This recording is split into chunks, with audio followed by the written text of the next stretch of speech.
Samantala, kilig at saya naman ang dala ng rising stars na sina Dylan at AJ sa kanilang kauna-unahang meet and greet fanverse experience na ginanap kamakailan. Alamin natin ibang detalye sa Showbiz Reports ni MJ Perenya.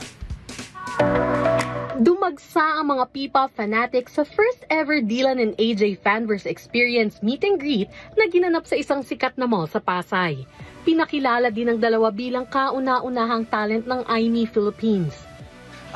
From the beginning po, from last year pa po actually, we're planning to do a fan meet po since me and Dylan are the first artists po of IME. So we really work hard for it po and we practice a lot.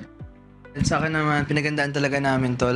Sabi nga ni AJ before pa, dami ding fans namin na nagkatanong, kailan namin kayo makikita? Mas nagiging totoo na talaga yung mga pinapangarap lang namin before. It's so surreal talaga. Yes. Bago nagsimula ang main event ng fanverse ni Dylan at AJ, naging daan muna ito upang ipamalas ng mga nagsisimula pa lang sa karera ang kanilang mga talento.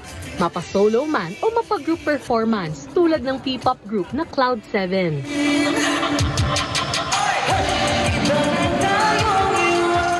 Sigawan at palakpakan ang maririnig sa crowd habang nagpe-perform ang mga P-pop artists. Bukod rito, nagkaroon din ng mga interactive games na kinatuwa ng mga fans.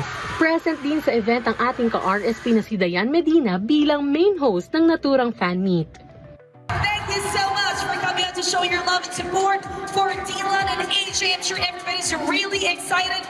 And of course, today we're not only here to celebrate the success and achievements of Dylan and AJ.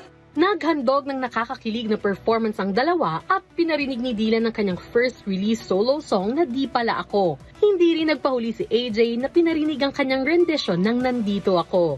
Nakilala ang dalawang artist bilang mga content creator turned recording artists. Matatandaan kasama sina AJ at Dylan sa lineup ng Wonderful Moments Music Festival para i-perform ang theme song nito. MJ Perenya para sa Talk Biz.